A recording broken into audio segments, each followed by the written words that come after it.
band! You hear it? It is necessary for the recording of sound to convert the sound waves to corresponding changes in light. The sound waves produced by my voice are transmitted through the air to the microphone, where these sound waves are converted to changes in an electric current. These variations in the electric current are then amplified and used to control the light. This varying beam of light falling on the photoelectric cell produces variations in the electric current, which are directly proportional to the variations in the light beam. The sound track. As the varying electrical current in the photoelectric cell is small, a vacuum tube amplifier is required to increase it to the point where it will operate a loudspeaker. Sound track.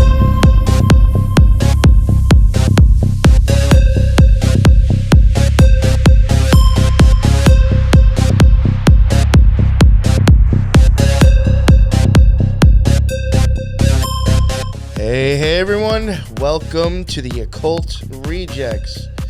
In this episode, we will be continuing off the same topic that we were doing the last episode, which was the eyes, occult symbolism in the eyes. There is a good chance that there will be half of a third part that will probably finish up the eyes. I am not expecting to get all the way through that in this episode, but hopefully we will get another big chunk done. I do have with me, who I had last time, I have my co-host and podcasting partner in crime. I got Teresa from the Spiritual Gangsters. What the fuck is up, Teresa? How are you? I'm good. How are you? Good. Doing well. Can't complain. Excellent. I'm actually happy to finally get this done and over with. Indeed. It should be fun. I liked the last one, and this took me on some weird twists and turns, so it's sure. Never-ending tangents with the eyes. Yeah, it's what's funny with this is that this really did kind of remind me a lot of an older Occult Rejects type of stuff, where it's I had to start choosing what I'm not even going to get into, or this will just take so fucking long. You almost have to filter out stuff. Yeah. It could go on for a long time. Mm-hmm. But thank you very much for joining us again. And we also have Lisa from the last episode. She's the one that understands how all this shit works and explains it to make all this stuff make sense. Lisa, what is up? How are you today, this Friday, early, afternoon for you? Yeah, morning, rather. Yes, yeah, that's right. You're an hour behind us, correct? No, Central. You don't have a show, so there's nothing for you to plug. I guess real quick, if you want to, Teresa. I'm sure everybody knows already, but plug your podcast and then we'll get going. Sure. Well, my other show is called The Spiritual Gangsters. It's a great time. Lots of interesting guests. Cool chats for people who are awake and aware. So it's like a hangout, I feel. It's like a hangout with friends that are like-minded, shall we say. For sure. Yeah, so people can check that out, of course, on all the major podcast platforms, YouTube and Rumble. And if you want to catch me somewhere, probably Instagram is the best place to bug me. No, I'm kidding. Yeah, don't bug me anyway. I like getting messages from people. It's nice. Oh. You're no. Well, it depends on the message. I've had some bad ones, some good ones. So some of them I was just I think I showed you one yesterday. It's how could I do my podcast if I had to read these fucking novels people send me? I know, but they mean well. So no, I know. It's just you save it for the microphone.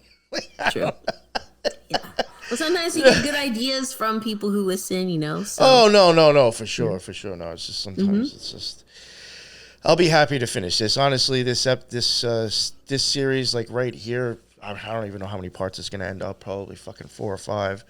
After this one, I am going to have to take a few week hiatus for a few reasons. One, because we do actually have topics we want to cover on your show.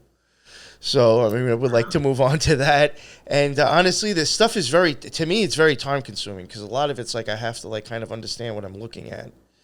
Look at numbers, and then and now I got to start digging through tarot cards or occult symbolism, art, and just Googling tons of different things, trying to like find visuals that match with it, because like I have an idea or I can remember something, but now for me to find like that painting or even the name of it or that thing in a movie, it's like, that can be time consuming. And this took up a lot of time, not complaining. I think it was great. I learned a lot myself, but it'll be nice to move on, because like when time is like spent like that, it's like, not to sound like a dick, am I going to spend 15 minutes reading a long ass fucking DM and then take myself away from this and then lose my train of thought and forgot where I was going? Unfortunately, no, I don't. True. Yeah. Not to sound like an asshole, I just can't read them. I can't be bothered. You have to separate that sometimes. I started using quiet mode on Instagram. It's my latest and greatest invention. Does that help? Not really, because you could totally just go on and like read your messages anyway. I think it just tells people like you're probably not going to answer right now, Yeah. So I put it on as soon as I saw that it was available, and I still get messages. I'm like, what the fuck is this thing doing? Yeah, well, they just figure you'll get back to them later, I guess. It's almost like I'm going to sound like a complete asshole now, but I was like, when I see these accounts with like 20,000 followers and they're only following back 500, I'm almost like, I think I understand now. Yeah. And I used to shit on accounts like that. No. And I'm like, I get it. You know what the quiet mode reminds me of? Like, do you guys remember using like MSN Messenger or like ICQ back in the day? And oh my God, I remember ICQ. But you set it to busy when you're like totally right there and you're like, I'm busy. Like, I'm too cool for you to message me. But then you're totally like, depending who it was, you're like, yes, I am here. I'm not busy for you. I remember that shit. That's funny. Such a bitch. Anyways. All right. So now we'll, so definitely check out her links and stuff for her show. I know we totally got off that. Will be in the bottom. And like I said before, we also should start, I think there's a few topics that me and her had wanted to cover on her show, which now, giving this a break and doing other things with the Occult Rejects with guests should give me the time and availability to do that. Mm-hmm. So this may only be part 2, but I do think there will be a 3, 4, and probably a 5 a few weeks or a month down the line after this. So definitely keep an eye out for that. Even though part 3 may not come out the week after this, there is going to be more of it. It is very time consuming, and we're going to be going into the brain and the ears, and then like how that replicates down below, mirror images of other organs. It's going to be a lot, and it's time consuming. So yeah, very interesting stuff. All right, so I'll shut my mouth and I'll let Lisa do her thing. I'm going to pull up, I guess these are the intrinsic eye muscles. So if you want to just hit us with the info on this. Yep. So these are the extraocular muscles, and they're going to be located on the outside of the eye itself. And so they're not part of the eye per se, but they do attach to the actual outside of the eyeball on the white or sclera part, which we'll discuss a little bit in a little while. So we have a total of 6 eye muscles plus 1. So 6 that are attached to the sclera, and then the one that comes over the top part and is responsible for the lifting and lowering of the eyelid. An interesting thing is that, so humans have 6. I think birds of prey have 8. Cows have 4. So, it's not, there's variability within the species themselves. So of the 6, you have the 4 rectus. You said 6, 8, and 4, correct? I'm sorry. Yeah, I did. So 6 is humans, birds is 8? Yeah, and I think because of that third eyelid covering. And then what is cows are 4? Yeah, because so cows can only see up, down, left, right, but they can't rotate, inward or roll their eyes. Like we can roll our eyes. They can't do that. I just find that interesting because, like, Hathor, I would consider, like, it's obviously been depicted as a cow. It would go on, like, sphere, like, possibly, like, 7 and 3, believe it or not, for me. That's how I look at it. I just find interesting how, like, the 4, it's getting close to 3, this 4th sphere. The 6, there's plenty of things that, that show 6 with the eye, which I find interesting. And 8, that's the prince. Then 6 is Tiferet, the sun. And then 4 would be the king again. I just find how like you see this 6, 4, and 8 being played off, which is something that I think we forgot to mention that I did write down in my notes to bring up in this episode. When we did cover the pupil, we also forgot, I think, to mention the pupil dilation. It goes from 2 to 4, 4 to 6, and then like 6 to 8 or something like that, right? 2 to 4, 4 to 6, 6 to 8. Yeah, which we'll cover when we go to iris. But yeah, that's exactly right. Yeah, and that again, you start to go, just in my opinion, 2 would be Janus, 4 would be the king, 6 would be the sun, and 8 again would be the prince. So like in the turning of the pupil, the changing of the pupil, I see like all male numbers in a sense, in energy except for 6, which would be in perfect balance of male and female, I guess. I'm seeing all those numbers just over and over again. I find that interesting. Yeah, well, even like biblically, like 6 is the number of man, or, and then 8 in my mind is like related to so much of like the right pillar and like the phoenix rising symbolism. So it's weird that it would be with birds. Yeah. I mean, even Thoth falls on that sphere. Bird. So, yeah. Mm-hmm. Exactly. Weird. Yeah. So the thing what you're talking about is the muscles that are in the cardinal area. So you have the superior, inferior, medial, lateral. And so it's like the sign of the cross, right? And those are going to be responsible for up, down, inward towards the nose, and then outward, lateral. So those are your 4 rectus muscles. And then you have your oblique muscles, which are at the top and the bottom. An interesting thing about the oblique is that both of them start from the inside orbit, and they come over and then they lay across the eye. And that's what's responsible for the rotation. So the way that your eye can move is a plane like this, and then a plane like this, and then the plane that's going like this, that it can do this. Owls, interestingly enough, do not, because their eyes are cone shaped, they don't have that capability. So the way that they move their eyes is by moving their head. Oh. It's pretty unique to primates as well. But, any predator itself, aside from owls, you're going to have that highly developed ability to move and meander that eye, for sure. And then rectus means straight. So the way that the muscles come over is they start at the back of the optic nerve in like a ring formation called the annuals of Zen. And then the muscle itself will be projected outward, coating or covering the outside of the eye, and then inserting at the point of the sclera, like an equatorial area. One of the cool things about the way that they insert into the sclera is that they form kind of like a spiral. So the first one to insert is the medial part, and that's going to be the closest to the limbus. The limbus is the border between the sclera and the iris, and it's going to insert at 5.5. These are averages, right? Now, these are all something I realized I left out when I was talking about the pupil. This is all millimeters, correct? Yes, all millimeters. A lot of times when we're saying these numbers, it's millimeters because it's that small, Yeah. I just wanted to throw that in there. No, that's fine. Thank you for pointing that out. So with the medial, it's going to insert the closest to that limbus, and then the way it's going to insert is here, and then the inferior is going to be further back, and then the lateral is going to be a little bit further back, and then the superior is going to be a little further back, so that it forms kind of like a spiral, the way that it attaches, and it's called the spiral of Trello or something like that. But it forms kind of like a spiral area. Oh, so like even the way the muscles are attached to the eye is kind of done in a spiral? Yes. Oh, you can't get away from that shit with the fucking eyes, huh? I found that very fascinating, that it's constantly spiraling. Yeah.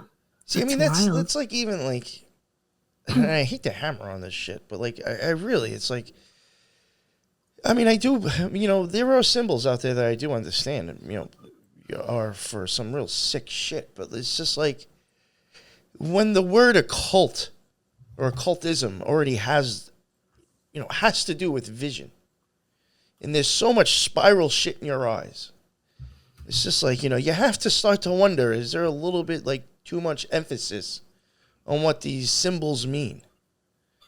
because it's not totally correct when it comes to magic.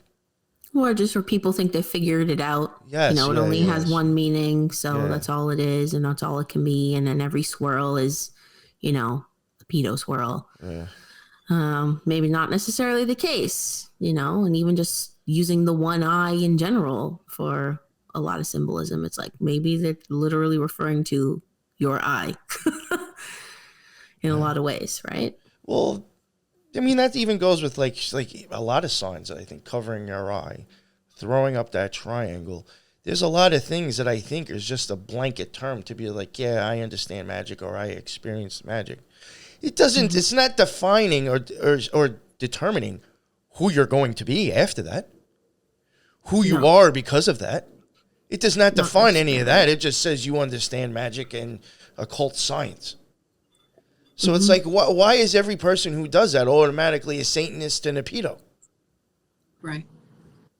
Not So, necessarily. yeah, right? I could easily use that shit in my own stuff. And I'm not any of those. Just to make, you know, points or to make, you know, public, I guess, declarations in front of other magicians. I could do the same thing, and it does not mean I'm doing any of that. You know, there's like silly occult pictures that I've been posting up now as a joke, and it's like, I'm not a fucked up person. It's just I know that this means something to somebody else when they look at it. It's a blanket term of understanding magic. That's it. Sorry for that rant. All right, go ahead, Lisa. Okay. So with the eye muscles, they give it a term called yoked, in that one is associated with the other. So there has to be some sort of innervation or nervous connection so that when you look to the side with one eye, the other eye will follow, and so forth. If you look up, the other eye will follow, and so forth, right? Except for when you're going cross-eyed, then they both oppose each other. And so it doesn't exist to where you can only do, I mean, there's people that can do it, but you can move one eye and the other one's, because they're yoked, quote unquote, right? They work off tangent of each other. Now, I think that there's a case where you could hold a prism, which I found interesting, hold a prism up to one eye, and you can move that one eye and the other one will move in the opposite direction or something like that. It's some experiment that they did, but it's, you can actually do that with like holding up a prism, and that's like a seesaw movement, but you have to actually manipulate it to where you could do something like that. But yeah, and getting back to your point about the symbolism, most of these discoveries, you're talking about 1600s, 1700s. You know, they were looking at the eye way back then. And with like when we get into the zonules of Zen, I mean, they were talking about it in the early 1600s. I don't know when symbolism started or when the occult started, but I would assume it would evolve with the knowledge of the eye as well. So, Well, yeah, that makes sense with the Illuminati, like the Bavarian Illuminati founding itself. What was it, like 1777, like something like that, right? One of those. Yeah. I have come across some stuff. I think like the oldest stuff that I've come across might be like the 1500s. So, I mean, I could see it like all around in that time. But, I mean, there is a lot of stuff like you even mentioned, I think, to me with the thing that I thought might have been where ayahuasca came from, the Alice in Wonderland syndrome type shit. Isn't that like old as shit too? I mean, Yeah. I mean, if you start looking into, if people were to start looking into when people were researching the eye and the brain, you can find like people were like pointing shit out in the 1700s. yeah. And you have to start to wonder, how the fuck were they doing that then? Right. Well, we had like How the were they drawing Renaissance. shit and knew what shit looked like then? That we're showing that we needed microscopes now to see. Yeah, like we had the Renaissance, and then the Enlightenment was in like the 1600s onwards for a good while. So that's interesting. The Enlightenment period, right? But so, yeah, the extraocular muscles, to me, the whole sign of the cross or the cross type kind of gave me that. And then as well as some of these older sun sigils with the up and down. I think there was one with, what was it, like a Viking one or something. maybe it was an um, older belief system that they had that. And I found it very unique, so, to have that even back then. Mm-hmm. Oh, one thing I did want to ask you with this picture that I have up now, I did realize that there seemed like there was measurements. That's the points of insertion. So when the medial rectus is inserted, it's the first one that's closest to that iris sclera border, and it's going to be the one that you can see the most. It's 5.5, and that's the point of insertion at the beginning. And then as it works its way down, which is the inferior, that one's a little bit further out, and then the lateral, that's a little further out, and then the superior, which is a little further out. So that is the distance between when the muscle inserts into the sclera, the distance between the limbus, and then all the way around. And those distances form that spiral. Yeah, I could see that. Yeah, especially when you look at the medial rectus muscle. Yeah, then like spirals out from there. Right. I just found it very interesting how, like, you have cancer, and that's on the top stone of the Masonic capstone. That's you got the 6 and 9 there. I've just found the 6 and 9 and the 77 actually very interesting. The 7.7 and the 6.9. Yeah. Yeah, I just wanted to ask you about that. Very weird with those numbers. Very interesting. Again, the spiral making an appearance all over again. So, but I think that's just a universal thing you find throughout the body. Yeah, and in creation in general, right? It's everywhere. Definitely think so. And then the cardinal directions, I think that's another thing. Like mapping things out. Oh, this is a good one. That's from the back of the eye, the posterior part of the eye. So if you were to slice the eyeball in half and remove everything, that is what the musculature of the extraocular muscles would look like. So you have the 4, and then you have your oblique ones that are coming up at the top, the superior, and then the inferior one. And that superior one loops around a pulley system, which to me, that's fascinating that it does that. But that's what's responsible for the rolling of the eye. Looks like a Maltese cross. Yes. For sure. was just The Templar thinking that. cross. Yeah. Yeah. And then, now what is this? I know you added this. That is the solar sigil for, I believe it's an ancient religion of the Netherlands, I believe. Gotcha. And it's Sami sun symbol. Wow.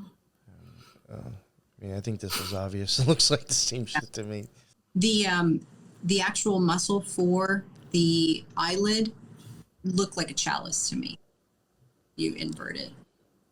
So. It looks like this guy too from Matrix. The Sentinel. Oh, that was the name of it, right? I think so, right? And that's the same thing, the Sami sigil, sun sigil. Yeah, and I just keep seeing communion hosts, the Eucharist. When I see these, I'm just like, it's the host in the chalice, right? Yeah. Like the holder thing. I forget the exact term for it, but when you do adoration, The monstrance. Monstrance. Thank you. I have this. We have this, even though I will be showing this with the vitreous humor. Okay. I do think this is even possibly that same thing too. This stuff with the eyes, like with the muscles. We got That this. The actual Zia Pueblo tribe symbol for the sun, and I believe that's New Mexico's flag. I do think those muscles kind of really look a lot like a cross, in my opinion. I would even like. I'm not trying to deny things in the Bible, even when I mention stuff like this. But like, I do wonder, like, even, looking at like the muscle, I could see like wood looking like that in a way, to where I'd even like say like I wonder if like the cross itself, like, even goes back to that with Jesus and stuff. The other cross, maybe Teresa, you would know. You know the cross that has like kind of like that thing that wraps around it, like that red ribbon. Yeah. I was even like wondering like if that's even like showing that stuff with the eyes, because like there was like things wrapping around in one picture. Yeah, I mean, it could be. I think that the red, it's like supposed to represent Christ's robe, I'm pretty sure. And then like how they cast lots for his clothing. But I mean, like you and I have talked about this before. I just think it's amazing that like all this anatomy reiterates the actual literal story. To me, it makes it more interesting and more powerful. So I think, yes, that our biology and anatomy, like the creator is so great that he made it actual literal in us and externally, like in the stories and the real events that occurred. So it's not a surprise to me that the symbol would look like that. Yeah, I definitely think it looked like Sash that the sash that comes over. It's interesting. It's red, I believe, right? I And think so. the muscles of the eye, I believe they're smooth muscle. They are the most. They are one of the most muscles that have the most blood vessels of all the muscles, and they don't tire. That's another thing. They're the only muscle in the body that never tires, almost like the heart, myocardium.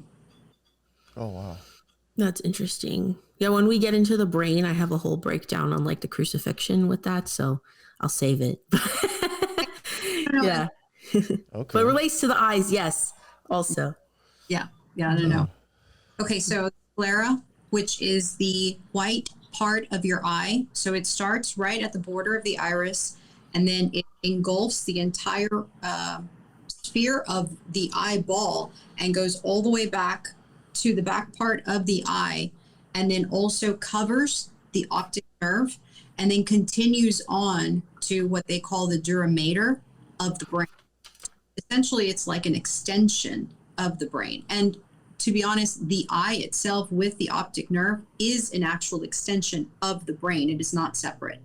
So hence why with development of the brain, I think we talked about that last episode, development of the brain, the eye is also right along with it at the beginning of fetal development. So the sclera in Greek means hard, scleros or something, and it's pretty much does that. The way that the fibrous and collagen fibers are laid down, and you can see on that image, it's in such an irregular pattern that it provides a lot of strength and opaqueness. So it's essentially trying to hold that eye intact, right? As well as not let any light in or out. So it's kind of like, creating this sphere to take in the light and process it. Let me see. The sclera is going to form 80% of the surface of the eyeball. And just like that. So it's a majority of the eye, and it's going to cover the whole thing except for the iris and the cornea. So what's the ON for? I mean, I'm assuming the C is for the cornea, the S is for the sclera. Optic nerve. And the optic nerve. Oh, ON. Jesus Christ. Okay. Yeah. I wonder if on has anything to do with that. Because like in on I know comes up in certain certain rituals or maybe initiations in certain secret societies as a place that like you're it's like a word that you learn in the meaning, and that supposedly it's another name for God. On, heading to I think for some people they may be heading to Heliopolis, and they get stopped on your way there and end up at a camp, and you will be given the word on as being known as the name for God, or another name for God. So that's the best way of me saying what I was trying to get at. Heliopolis? Yes. Like with the sun light. Yes. Okay. interesting. Yeah, right. That's why I was, light bulb on, off, with the sun. Very weird. Mm-hmm. All right. Sorry about that. It's just when I saw on, I was like, don't tell me that's like on, like in that optic nerve. I was thinking the same shit, but just wanted to make sure. With the whites of the eye, humans are unique in that you see the sclera itself, whereas in other animals, their sclera is colored in that it continues with the color of their iris. Okay, so when you look at I believe some primates, gorillas, dogs or whatever, you can't really see that white unless they give you like a whale eye or something like that. Then it's all the way in the back. So there's an interesting theory they talked about. It's called the cooperative eye hypothesis. It's like a new theory, like 2001, I think they came up with it. But they basically said that humans evolved to show the sclera because we hunt in groups. And so if you have species that hunt in groups, you would need to know about nonverbal communications with the eye itself. So if you look at a pack of wolves, their iris is so clear it looks white. And so you're able to see movement of the pupil, movement of the eye, and so forth. And they say that you see this happen a lot in species that hunt together versus species that don't, that the iris is continuous with the sclera. So that's just something, side note on that. Another thing, one more thing. So the other thing that they believe that the reason that humans have a white sclera is that we're able to tell sickness by looking at people's eyes. So like a black sclera would indicate, I believe, kidney and liver failure. Jaundice, yellowing would be liver failure. Yeah. Blue would be brittle bone disease. Red, the infection. Pink eye, bacterial. Wow. So, yeah. Yeah, I think I did. I may have left this card out. Just want to show this real quick again. This was like the Chariot card where I was going on about like thinking that the Chariot cards might have been showing like the pupil dilating or whatever, changing in this, the white part of your eye, the sclera, changing as well. I think like, again, this card, because I think I was only showing the Toth one. And if I did show this, I'm sorry. I'm just reiterating myself, I guess. I do think this one shows a lot of like you have the white horse, you have the black horse, you have the wheels, and then you have that spiral going up to the top. I definitely think that is showing like this the screwing of your pupil.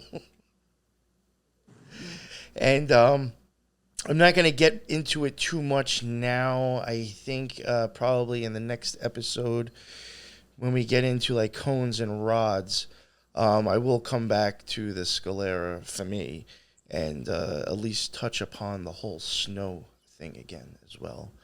Because that, unfortunately, for some people, we may ruin Christmas in a sense, because I do think the third episode we will touch upon Christmas possibly all being shit in your eyes.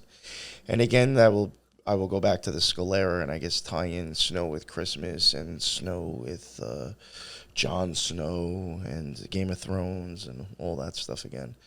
Again, like for me, I think most of the stuff that I will talk about going along with the sclera, unfortunately, will probably be later in this episode or in the next one. Just for me, I thought it made more sense to talk about other things in the eye and then adding that in there. I have some stuff on the sclera. Sure, go for it. Go for it. There was an image Lisa had put in of the sclera, and it was like the layers of the sclera. And when I was looking at it, I was just like, this is a planet. Like, this is literally what like NASA shows, and they just zoom in and then put a circle around it, and it's a fucking planet. Like, yo, this stuff that looks like Easter eggs.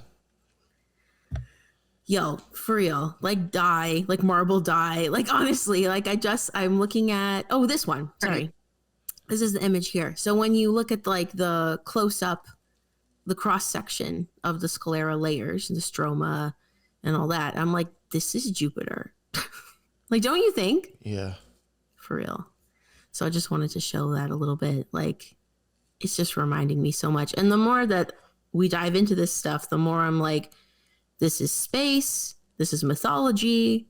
This is like so much of it is reflected in our anatomy. It's pretty crazy. Even Yes. this image of supposedly Jupiter Yeah. with the blue swirl on top, I'm like, that is like the cornea, the lens, the pupil, and like all then the like the stroma of the sclera. I'm like, Oh, I think can't- Jupiter and Saturn are all in our eyeballs, in my opinion. I can't with this, honestly. Yeah. It's wild to me. And then this image was in the what Lisa presented to us for the sclera also. So then I could be mistaken, but I'm assuming that that's like the lens here, and then those are two like nerves, like those little red. It looks like to me the like filament of a light bulb, Yeah. right? Yeah. And And two little like prongs, right, you know? it's arteries that are supplying arterial blood into the underneath that top layer of the sclera. So it's not in the vitreous, like not in the cavity itself.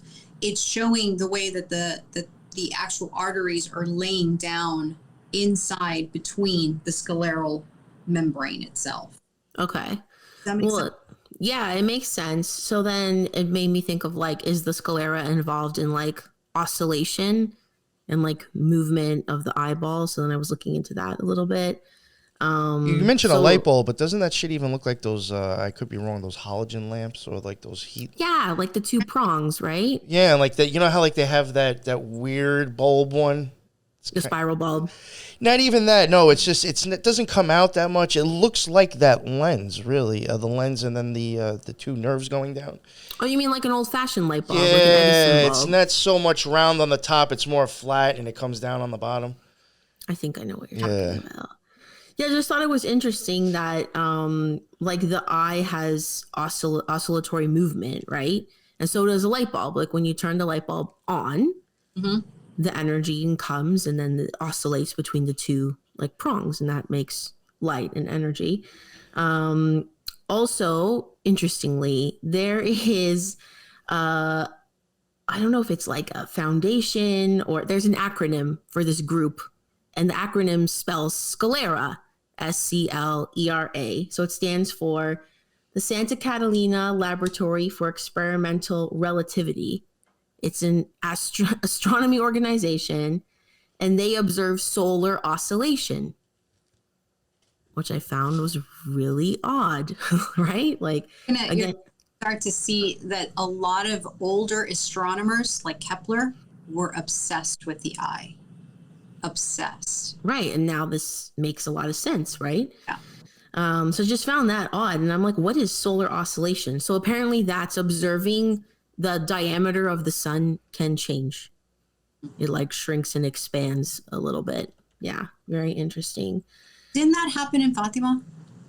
Well, there was the miracle of the sun where hundreds of thousands of people or tens of thousands of people saw the sun like literally moving in the sky. Yeah. So I'm not sure about that. And then also too, I just found it odd. Like the sclera itself is basically like a white ball. Yeah, there's just the sclera, like it is a real thing that I looked up, that organization, and they do some scientific papers, research papers. Yeah, so the sclera, just like the eyeball itself, it almost reminds me of like a crystal ball as well, right? And then I kept thinking about the use of crystal balls throughout history. Their use in like fortune telling, clairvoyance, and this goes back even to like the 1st century AD. And they were known, like crystal balls in ancient Rome were known as crystallum orbis or orbiculum. Those were the words for it. I just found it weird, like it just looks so much like the eyeball, and then getting into like the idea of gazing into the ball, like using the crystal ball for like fortune telling or like mysticism. So that was even like popularized in like during Queen Elizabeth I's reign. She had this guy named John Dee who like used a crystal ball, and she was like all about it. She welcomed his like predictions. And then I was like, I wonder if this was related to like the black eye ritual. We see a lot of like celebrities and stuff walking around with like their, that black eye, sort of like related to scrying, right? you know. And yeah, even like the word scry itself like comes from to catch sight of or to see something like unclear or distant. And like even the use of crystal balls, some people theorize it's just like giving the practitioner the ability to like relax and go into like a trance-like state by focusing on the orb itself, which reminded me like in yoga, there's something called pratyahara, which is like when you kind of blur your senses on purpose. And it's like specifically like with sight, usually like the teacher will ask you to like focus on something a little bit ahead of you, blur your vision. It puts you into a trance-like meditative state.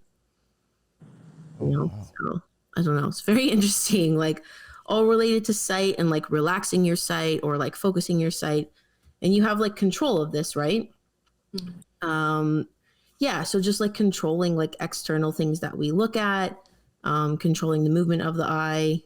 I just found this maybe like a spiritual connection there, you know, like internal reflection versus like external like stimuli and how the sclera relates to that. Going back to like this orb that I have up on the screen, the Palantir from Lord of the Rings. You guys remember that? And like Sauron is like got his hand over it and stuff.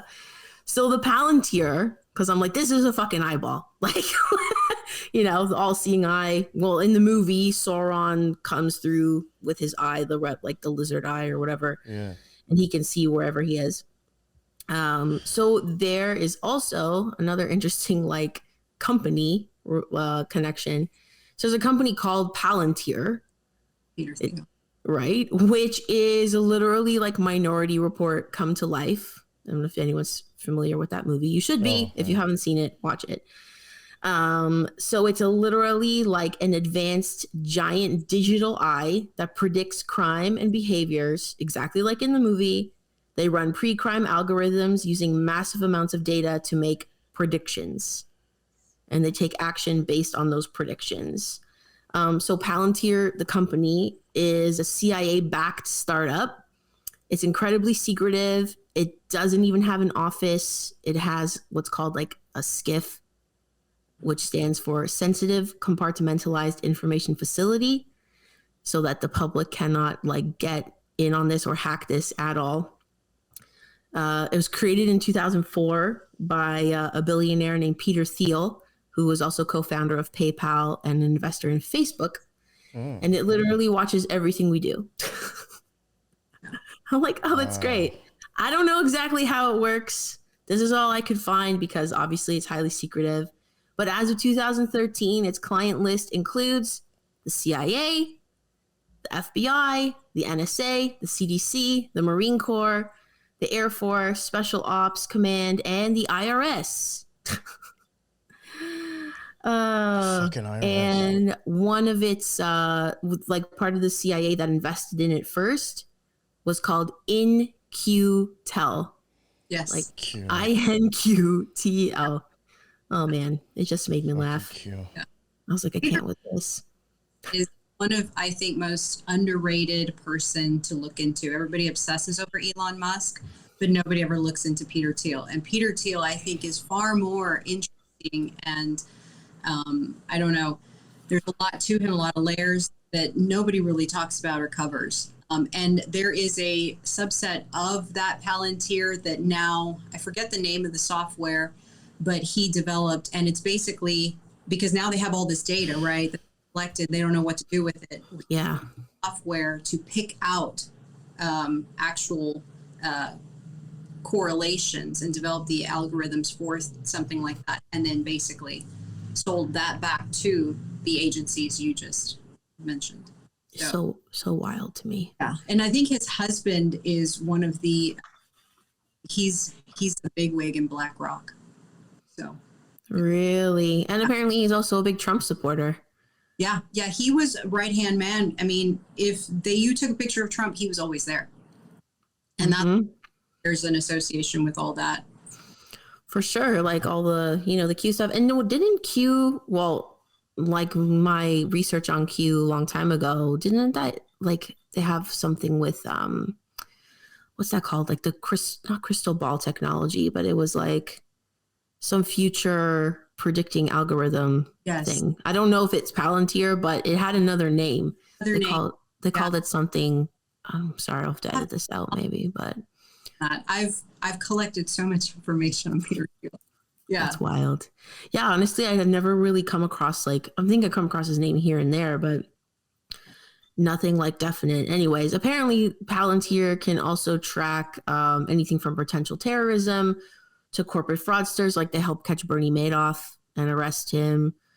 Child trafficking, apparently, which I found odd that it was mentioned in this article, the child trafficking and then like the Q connection. And then predictive crime, like police forces use it apparently. It just reminded me so much of like the Ahriman vibes, like that all-seeing eye, the technocracy. It's just very weird to me, and it just all came from the Sclera.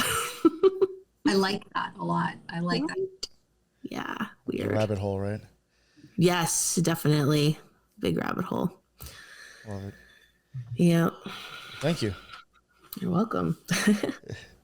And then I think we'll get into the iris, correct? Mm-hmm.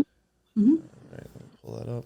So the iris is going to be the colored part of your eye, and it's very unique to each individual. It's like your fingerprint. So no two people have the exact same iris color or the way that the color pattern scheme is laid out. The iris is made up of two muscles, the sphincter papillae and the dilator papillae. And the sphincter papillae basically is a circular muscle, and it's responsible, excuse me, for what you see of constricting of the pupil. And so basically whenever it contracts, it's going to pull in that iris and give an iris bigger surface area, making the pupil smaller and making it look constricted. And then the second muscle is the dilator pupillae, and that's mainly made up of radial muscles. So when that contracts, those radial muscles are going to pull apart or pull that iris opening up that aperture of the pupil, giving your pupil the look of a dilated pupil. So it's basically the muscular curtain of the pupil, and it determines how much light gets into the pupil by manipulation of the sphincter or the dilator muscle. The iris is bathed in aqueous humor, and it basically sits in front of the lens, which I think we talked about in the last episode. And then the ciliary body, which we'll talk about here in a little bit, also assists with all that because they work in tandem together with allowing the pupil to receive that light, whether it's constricting or dilating, and then the lens itself flattening or coming bigger to look at things closer up. The iris color itself is dictated obviously on genetics, but it has to do with melanin. And so the default color is brown. And I guess with the mutation, it basically dictates how much melanin is allowed on the surface by the fibers. And so with blue eyes, essentially light will come in and they'll hit those collagen fibers and they'll be allowed to reflect back out with blue eyes. With brown, it'll be more of an absorption total. You'll see more of the brown color irises among races along the equatorial line, where most of those people were exposed to sun all the time. And then you'll see that mutation in higher frequency at the, the further ends of the equator, because you have less light. And so more sunlight was, required for things like that. So it's kind of, an offshoot of that. You have heterochromia, I think, where you have one blue, one green, or one blue, one brown. Yeah. Just not to interrupt you, Lisa, but I found it interesting, like with the melanin in the iris, that in Ayurveda, like you associate brown eyes with like the Kapha body types. That's usually like earthy and sturdy. And then blue eyes is often associated with like the Vata body type, which is a little more like slim, slender, like more hyperactive. So I just find it interesting that like it even, some of the research I was reading, it even said like the brown eyes, the irises look like thick ropes, like they're sturdier. Whereas like the blue ones are like wispy and like airy. So it's just like even reflected like in like your eyeball. It's crazy. As the brown ones. And so if you think about it, you would have to try to protect that lens and that retina from constantly seeing the sun versus that, with the blue allowing as much light as possible. I would think. And that's true all throughout, like in terms of the rest of the, body, like, shorter stature you're finding around the equator, taller stature, further out. And same thing with animals. Animals that are like in the Arctic areas are much bigger versus the animals that are near the equator. They're smaller body size. For sure. But okay. And then I had a question I wanted to ask you. With these is there fluid in between like the iris and the lens? yes. Does it can the fluid, if you're looking at this picture, if there's fluid between the lens and the iris, you see how there's that line going around? Could technically the fluid from underneath there get pushed up and come up, or no? Yes. Or it can't? Yes. So the fluid is the aqueous humor, and it's produced by the ciliary body, which lies right directly under the iris. And so it's going to produce that aqueous humor, and as it produces, it's going to come out the bottom part of the iris and then basically not bubble, but come up through the pupil aperture opening area and then come up and fill up the back part of the cornea. Yeah, And then I had just wondered if that, because I do think with like fountains or, times when they're showing like springs of water, I often think, Ptah, Egyptian god Ptah might have something to do with like the springs of water or some shit, so the creation. Sometimes I do think, or like if you see somebody like rising up from the ground at like a concert or a show, and they're coming up, like I do think that is like kind of symbolism of them rising from like the middle, or like the waters from the middle, like coming up now. right. Like the change, even with like the fish and the zodiac symbol that I was going to show later on. I do think that could just show you the direction of which, flow of stream you're going in with the water inside your eyes. Yeah. Going back to how you were talking about yoga in terms of like parasympathetic, I'm sure you're familiar with that. Parasympathetic, sympathetic. So parasympathetic, that's going to dictate the sphincter one, in that you'll basically constrict the pupil. That's more when you're in a relaxed state. You're not hyperactive, or maybe just a regular state. Yeah. But the main one is the sympathetic. It's the fight or flight response, and you're going to have that aperture really open because you want, if you're running or you're fighting, you want all kinds of information coming into the brain as quickly as possible for that purpose. Yeah. Well, even just like the adrenaline involved, like you're just more like stimulated in your body, right? Absolutely. Yeah, absolutely. Or an interest or something exciting for you. Now this picture here, Lisa, I wanted to ask you, what kind of like, what's used to like take this type of picture? That looks like an electron microscope. Okay. And so it's a microscope, but it's at a much more bigger magnification or larger magnification than your regular microscope. Yeah, that thing there made me think of like I guess like a desert oasis. Totally. Yeah. Yeah. Look at that. Like Crater Lake or something. Yes. That sure looks wild. It just reminds me so much of like a flat Earth model map, right? Yeah. Or again, things from space, black holes, like. Oh, and pupils are yoked. That's another thing. So if you were to shine a light in one pupil, the other pupil will also constrict. You don't wow. it in both. So they're yoked. But Even if you're not shining it in both, you're just shining it in one, they'll both react the same. Correct. They should. That's interesting.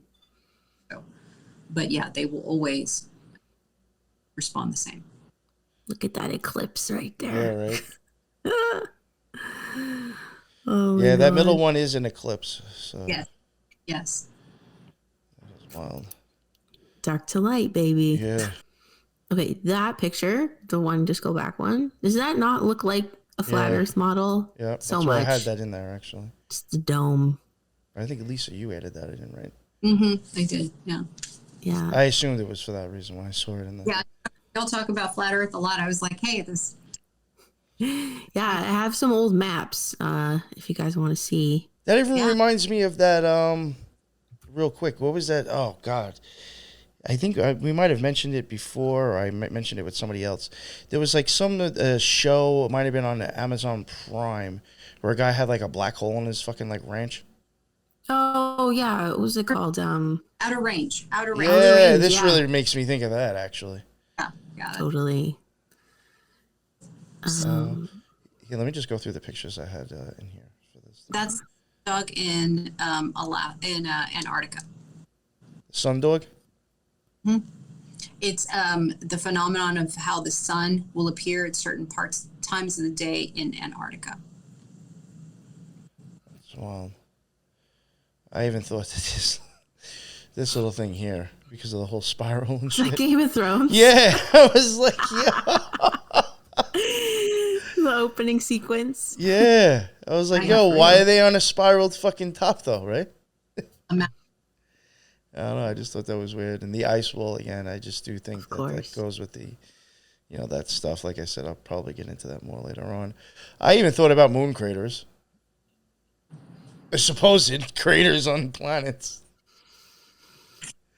Yeah. It's just like, I don't know. This stuff kind of like all looks the same to me. One thing I did think of too, I mean, you mentioned owls before. They do like kind of like bury themselves in holes in like sides of trees. I was even thinking of rabbit holes. Again, like the same thing. Yeah. Of like just from like the way that stuff looks, with the eye, especially under that magnet, whatever that electron makes me think of that stuff. Yeah. I had asked you before about, I guess, like the fluid and the liquid, because I do think that even like waterfalls can sometimes be showing that. And I think, is it the lens that can actually change size and then forces? So I think when the lens changes size, you would be forcing the water back up with fluid. Yeah. So now you would be like the pink salmon that is mentioned. Again, this is stuff that I'll probably go into later on. But like, pink salmon is associated with Tiferet. Salmon does go, I think during, what was it, spawning? You mentioned, Teresa, they do go upstream. Or they go.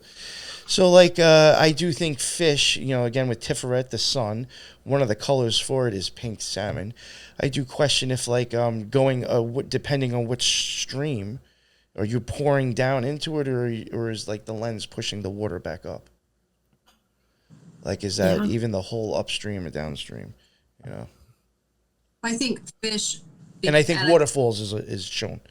Yeah, it's like a reverse waterfall. Yes, yeah, which is why I mentioned fountains, because they're shooting it back out. Right. And this is Twin Peaks. This is the waterfall from Twin Peaks. So I just wanted to add that because I do wonder about, waterfalls. Sun are all related. I mean, you see that over and over.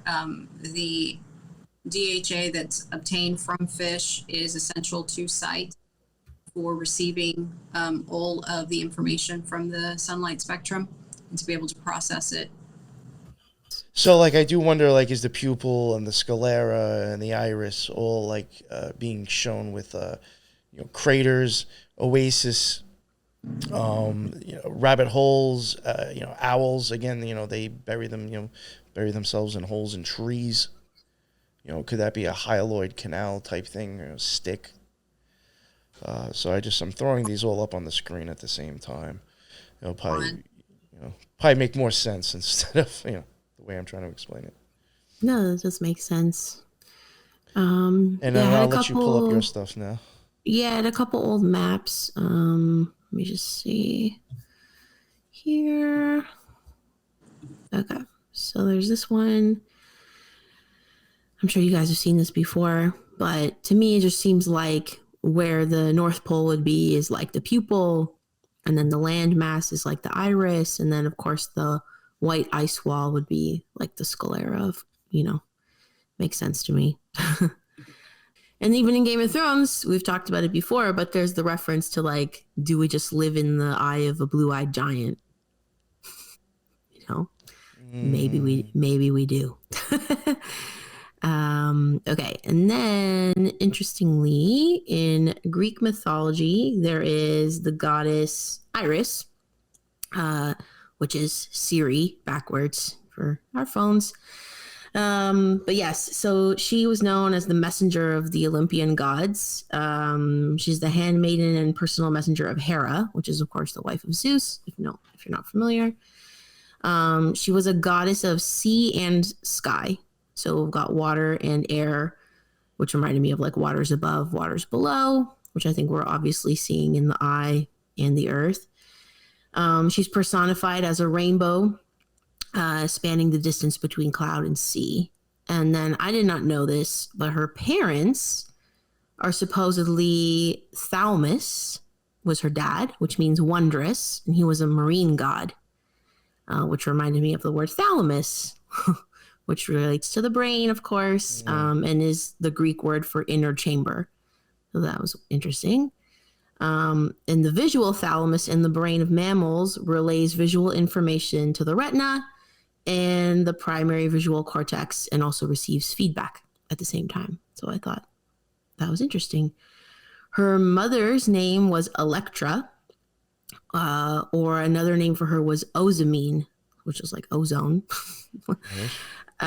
which means many branches. So some people think that the name comes from, and Electra, she was like a cloud goddess or like a sky nymph, a cloud nymph, sorry. So relating to the rainbow, that the many branches is the colors of the rainbow coming out of the cloud, hence her daughter being Iris. See, I would even wonder if that's like the nerves. Like, like in the Vitreous humor where like I was even saying that could be like the tree, you know what I'm saying? Totally. Yeah. Could relate to that also. Her name, Electra, means the amber, which some historians theorize is the golden sun behind like storm cloud. Which I thought was odd, Iris being responsible for rainbows, water vapor, like evaporation. Is this like the water rising up as it does in the eye, as you just mentioned, like the water bubbling up and over? We talked about that last episode with the waters in the inner eye coming up and out. So it's interesting as well. So I just thought her mythology was related. Here in the picture I have up on the screen, she's often depicted with the golden staff or rod, which to me, it was like the hyaloid canal.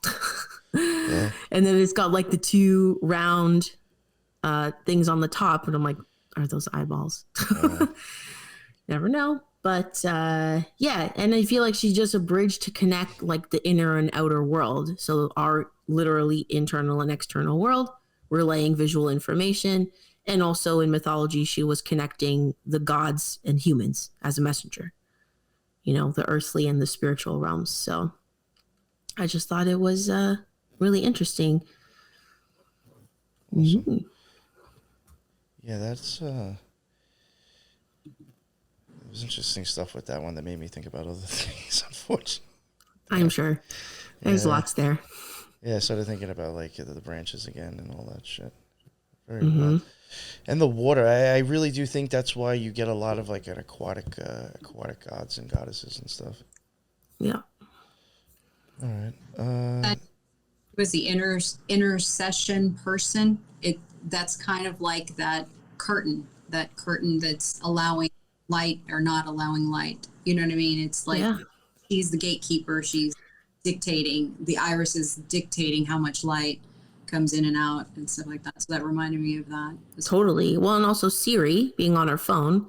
Yes. Siri is the gatekeeper between like your voice activating like information from another place coming back to you through like this black scrying mirror, basically, right? So I wonder how they chose the name Siri for the application, right?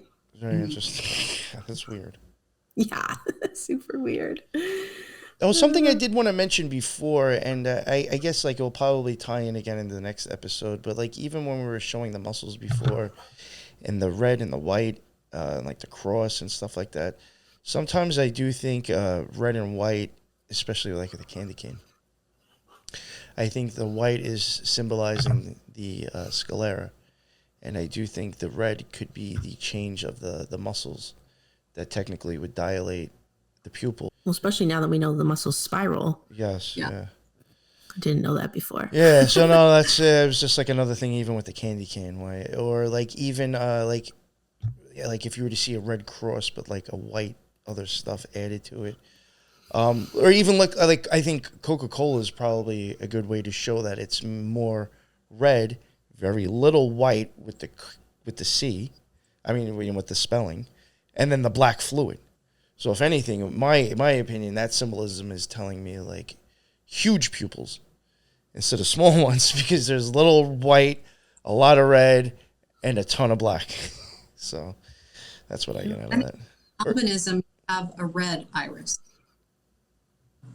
Say that again? People that are born with albinism, Yes. You have red irises. Oh, yeah. So I was reading about that a little bit. Apparently, the iris is not actually red, but it appears red Correct. with albinism. But it's because it's like so transparent. It's like the light is reflecting right back out, and it appears red to us. Yeah, really wild. But with the white, right? Yeah. I wonder how much of that contributed to folklore about how things that were born like an albino deer or albino buffalo, how much of that contributed to signaling, things to come because of the way the eyes look, the whole bit. Yeah, really interesting. Okay. Let me get on to the... All right, and now we're going into the ciliary body. How do you say that? Ciliary. And the zonules. I came across these things, I think, I forgot what, maybe, I might have been looking at something online about the eye, and I think I was just, like, really trying to figure out, like, what the fuck these, like, spiderweb rubber band things are. And eventually came across this, and I was like, this shit seems interesting, and I just sent it to you, and I was just like, let you figure it out. Yeah. Outside of the extraocular muscles, you have the intraocular muscles. So those are the muscles that are going to be inside the eye. And so we talked about two of them, which were in the iris, which are the sphincter papillae and then the dilator papillae. The third set of intraocular muscles are found in the ciliary body, which are the ciliary muscles. So the ciliary body is composed of different parts, and we'll talk about here in a bit. But the ciliary body itself is going to be the place where aqueous humor flows out of. And then it's also going to be involved in controlling the shape of the lens itself. So ciliary body is made up of 4 different components, which is the ciliary muscle, ciliary process, it has blood vessels, and then the epithelia. The muscles themselves are the site where they dictate the shape of the lens. So whenever they contract, they move the lens. And so basically it's called accommodation. When the ciliary muscles contract upon themselves, they allow for those fibers, the zonules of Zinn, to relax. And when those zonules relax, that lens is going to take on a more spherical or fatter shape. And that happens when you're looking at things close up. In the event that you need to see far away, those ciliary muscles will relax, pulling those zonules taut, and then making that lens more flat or thinner. And so that's what they are involved in, aside from making aqueous humor. This is the ciliary process that sits right below the ciliary muscles is where all of those zonules are going to be coming out of and basically radiating and attaching to the lens itself. And those are called the zonular fibers. Cross sections of the, like, so if you were to slice that ciliary body in half, in humans, it's triangular, and in rodents, it's circular. So that's a pretty differentiating thing. The ciliary body itself is made up of 2 different, ciliary process is made up of 2 different components, the pars plicata and the pars plana. And so with the pars plicata, that's where you're going to see the folding or the kind of squiggly part of the ciliary process, and then the pars plana, where it's the flatter part of it. Both of these sites are where the zonules are going to come out of. Okay, and mainly the pars plana, where the flat area, most of them are going to originate there and kind of come over and then filter in through the actual folds of the pars placata. The pars placata has a total of 70 radial folds or ridges. I thought that was interesting. How many did you say? 70? 70. Mm-hmm. Mm-hmm. And then, and that's where the zonules themselves are going to come out of those actual valleys of those folds themselves. The pars plana is, we're going to see where the change of the retina part and then coming back up. You're going to, that's that part where the transition occurs. And we'll talk about that more here in a bit. Let's see, what else did I want to say about that? You know, between, and I think I was trying to, because I had asked Teresa if she knew much about the River of Styx. And it's like, I swear, between the hyaloid canal, those nerves, or this stuff, I really do think the River of Styx has got to be in your fucking eyeball at this point. Because, like, you do see, like, a lot of stuff that I could see be, like, used as sticks. I mean, even this stuff. I mean, to me, it's like these things, when you look at it, it's like little twigs of fucking, like, spider webs being fucking shit, you know, Spider-Man shooting webs out of his fucking hands. Yeah. Like, it's just, you know, and there's fluid all in here, so. Mm-hmm. No, and then plus spider webs are really strong, and these are really strong.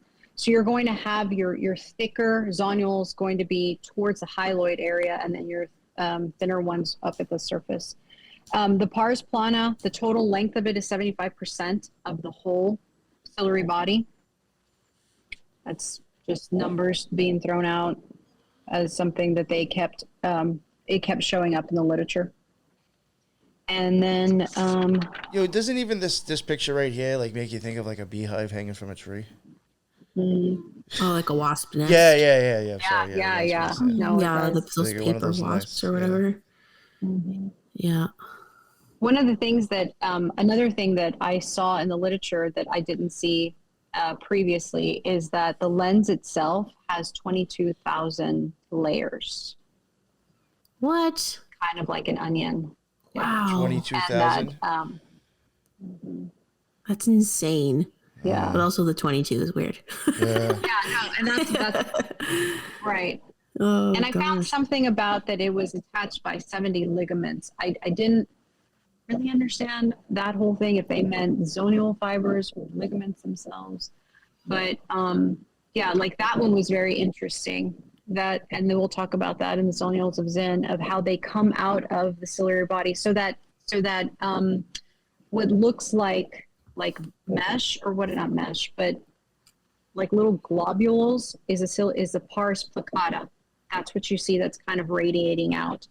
And then you'll see the zonule fibers coming out of the valleys of those actual pars placata. And the pars placata is the site of where the oculus humor comes out of as well. That whole epithelial contributes to all that. And then if you look at where the ciliary body is, the word itself, that's the pars plana. So plana meaning flat, you know, it kind of swoops down. And then they're all attached, the zona fibers, into the lens itself. To me, it looks like coral, honestly, like in a coral reef. I think so too. So too. Again, another aquatic environment, you know? That, or like, it sounds silly, but like, I guess like maybe if you were to like look into a field that had snow and snowy trees on it, you know? Oh, yeah. Like a Christmas, like, look, I don't know. Maybe I'm just stuck on Christmas because of the eyeballs. On one of these images for the ciliary body, to me, the way that the pars plana comes up, it swoops, and then you have that globular part of pars placata, and then you have the zonule fibers coming up. To me, it looks like a piano, like the strings on a piano. Yeah. You have that swooping, and then you have the keys, and then you have the attachments into the lens, or the where. Yeah, if you were to like lift the top of the piano, right? Like a harp. Right. Yeah. Or a piano, yeah. For Sure. That's why. There are harp. Yeah, harp. Yeah, that would be also. So that's the ciliary body. And then talking briefly about the zonules of Zen, while you're on that part. So the zonules of Zen, the zonules basically are the fibrous strands that attach to the lens itself.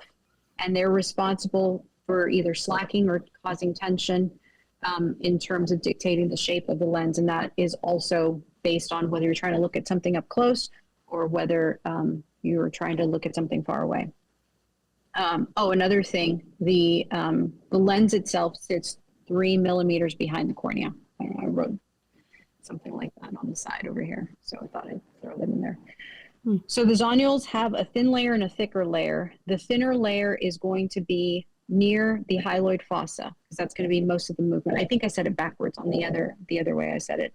And then the thicker layer is going to be around the equator part, forming like an equator, like giving like a 3-dimensional organization. So they're going to attach to the outer part of the lens that's more elastic. And that basically allows for the giving and then constricting or movement of that lens itself. Doesn't that thing look like an old like, remember the old tires back in the day? They had like with the rims? Yeah, circular rims. Have, like, yeah. No, it does. Or like shields and shit. Like, if you even think about it too, I guess with the tires, technically they're yoked, aren't they? I mean, one's not going to go in the opposite direction as the other one. It's going to go together, right? No. Yeah, They that's do. true. They absolutely do. So like on this image that you have up, that circular part is going to be the lens itself. And then the zonule fibers are the ones that the little striations that are coming out from it. All I see is the Eucharist. That's all I can see. Oh, that even makes me think of a fucking chariot wheel too. Yeah, that's true. Yeah. God damn. Have to throw these up in there. Yeah. I'll look for those now. No, After for the sure. fact. One thing that I found, and I keep mentioning just because I think it's interesting, that Johannes Kepler looked at this back in 1611. Yeah, 1611. And he basically was the first one to talk about accommodation, how the lens moves. But he didn't know how or what it's doing because they couldn't see how it was attached.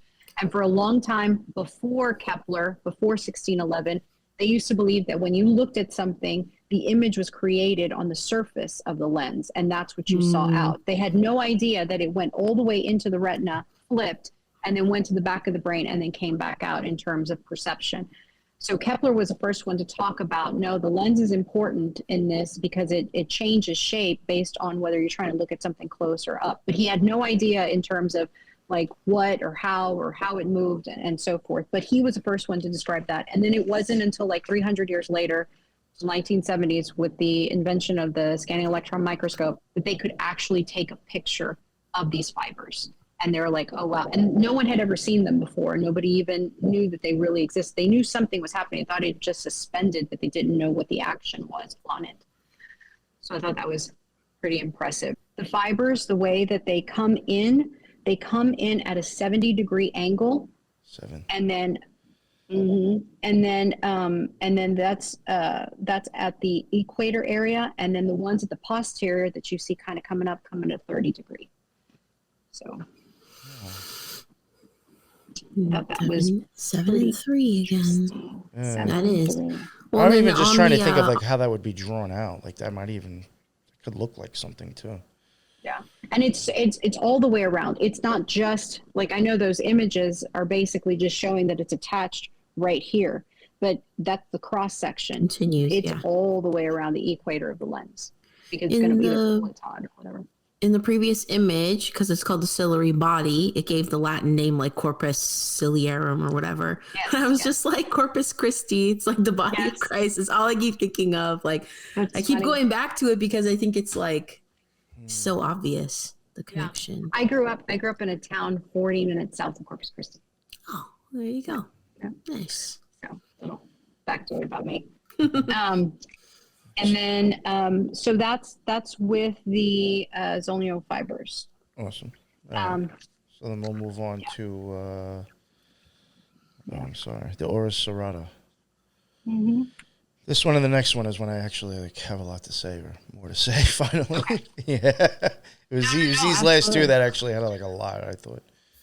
And there's a lot of information. Just as a side note, there's a lot of information like embryology wise, but I mean it's so in depth that it's a lot. It's a lot. And they study the eye development and embryology a lot, so they have a lot of information on that as well. So you have the sclera as the outermost layer, and then you're going to have the choroid, and then we'll get into the ora serrata. You have the choroid area, and that's basically going to be the vascular part of the eye. That's where all of the blood comes in and filters back out. That blood is going to basically diffuse into the sclera or to the cornea area, and then it's also going to feed the retina area as well. And then as well as any waste products will come out through there and then drain out. So it's kind of the, waste management system, I don't know, or transport system. Yeah. And then let's see, vascular part of the layer.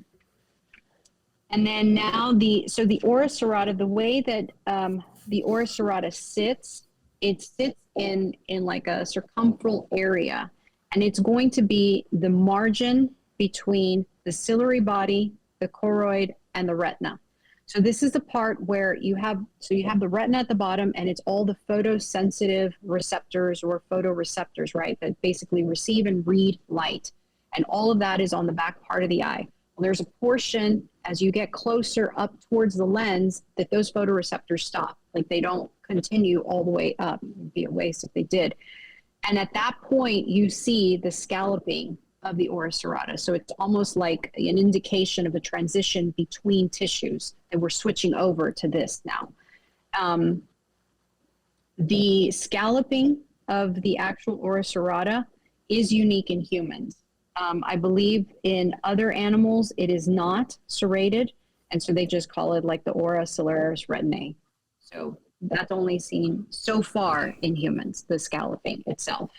Let's see what else. There is a case of where pearl-like structures will form on the ora serrata. It does not involve any kind of, I don't think it damages or causes loss of vision or interrupts vision, but they do see it happen like throughout the progression of life. And when they remove those pearls, they are calcium carbonate, I believe. No, calcium phosphate.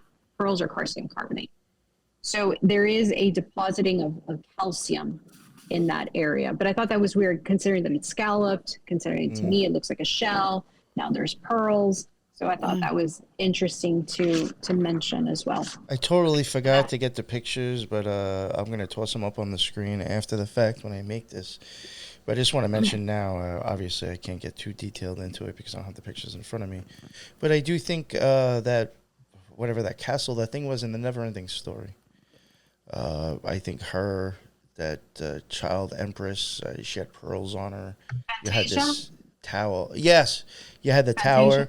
Yeah, you have that tower. I think that's all that part of this that's being shown. It's the ora serrata, the hyaloid canal, the pearl that she's talking about. I think is being shown there as well. I think so too.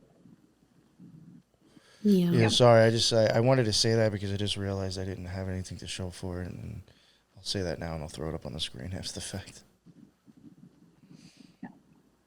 All right, go ahead. I found no, and so basically with the choroid itself, this is going to help with thermoregulation, maintaining temperature stability of the eye in terms of temperature itself, as well as so there's constant changes in intraocular pressure that also helps with all that as well.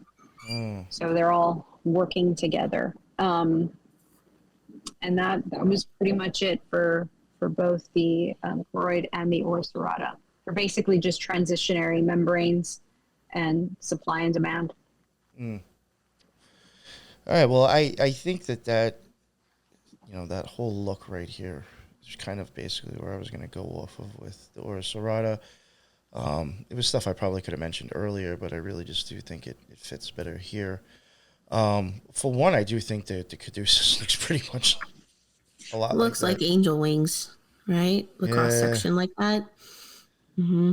Here's another one. I thought this was pretty wild. And now, is this done with that same type of microscope again, Lisa? It's a lesser powerful one because you'd be Okay. able to actually see fibers. Gotcha. But it's in between the regular microscope and the scanning. Here's like another one. Pretty much like almost the same picture I was showing the last time. Here you go again.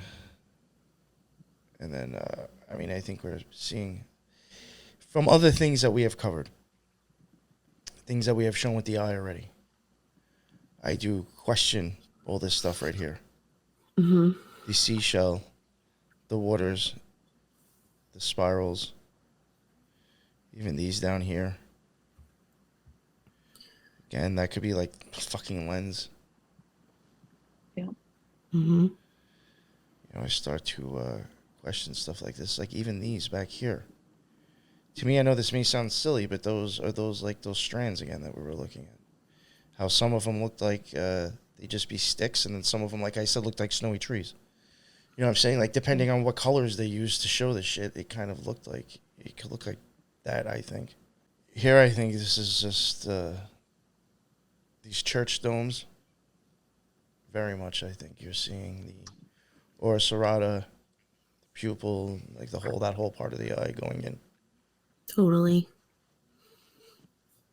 Also, I think Jesus was baptized, or it's often depicted as he was baptized with a shell by John the Baptist. Yeah, sorry if you had that. Yeah, and shells are often used in baptism. Not always, but often. And I think the basin, isn't it, as well, sometimes are in the form of a scallop shell. Yeah, I mean, often, yeah, the ones I've seen that I'm familiar with are, yeah, like a rounded basin, or they're like gold, and then, you know, drains down, so it would look almost like an inverted lens and pupil. Yeah. Mm-hmm. Here's the how do you pronounce this one, Lisa?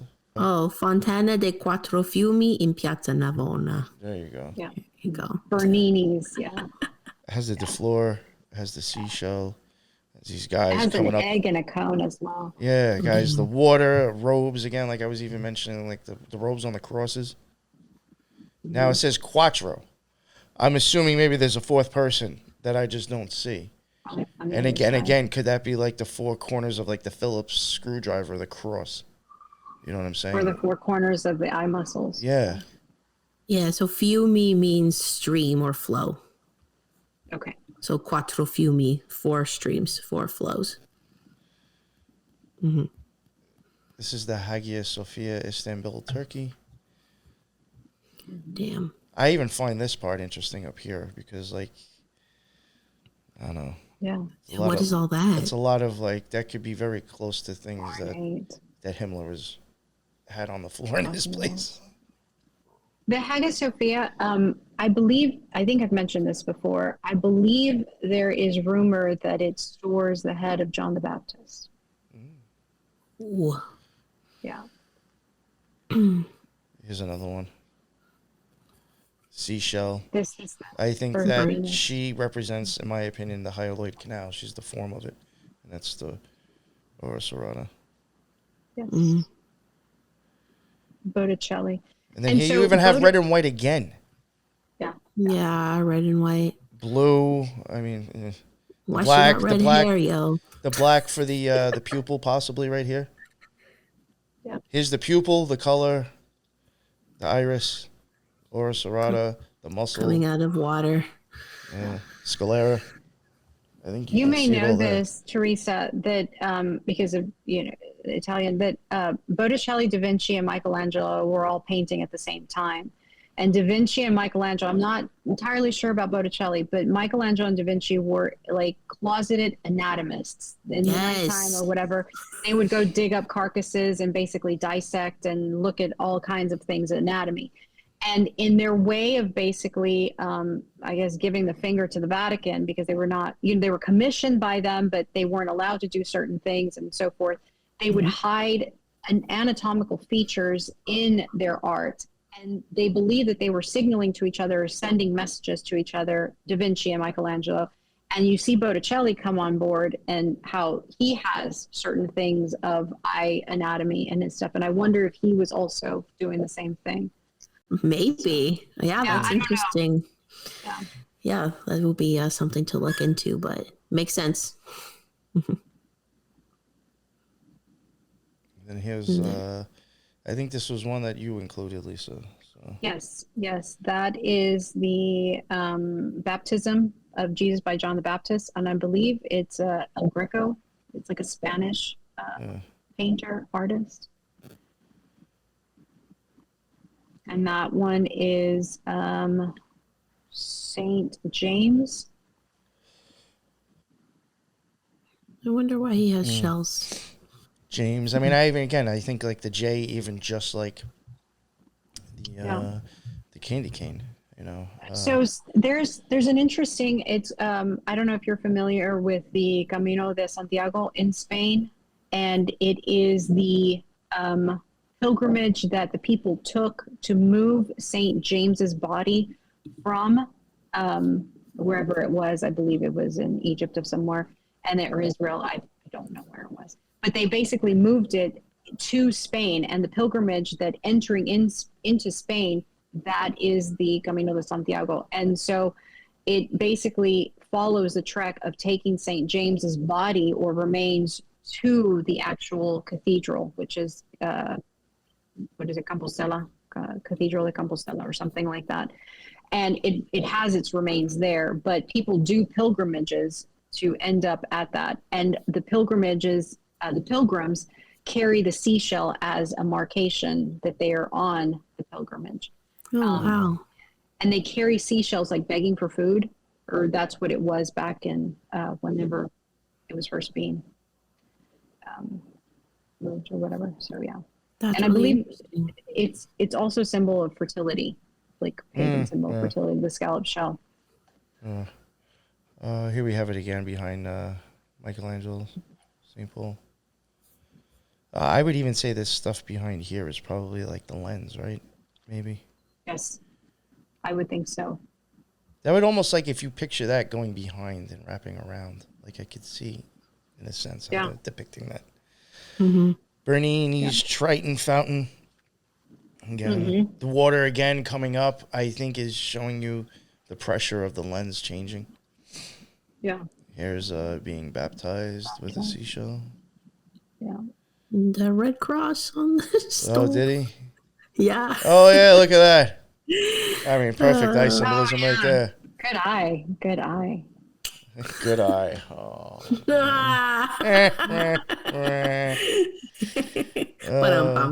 And you know what, too? The thing that I find interesting with the baby, and I know I had another picture up before, and I think might have been Mary with Jesus.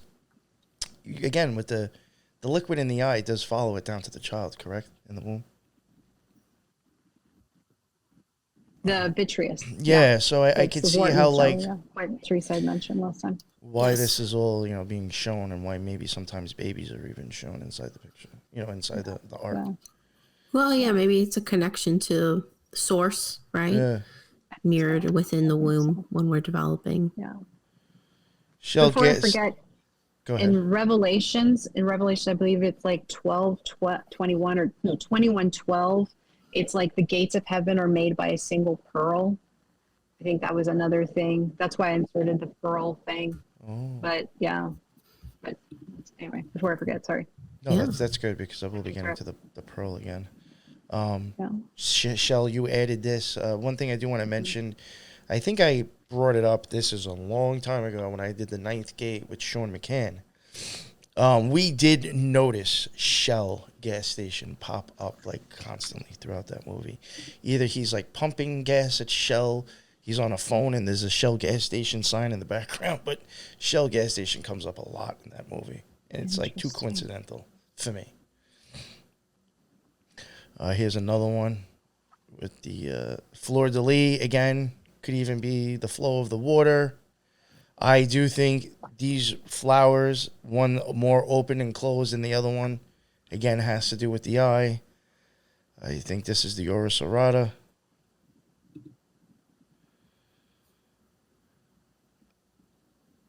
I mean, I think this, there's a good case that this could possibly be it, part of it.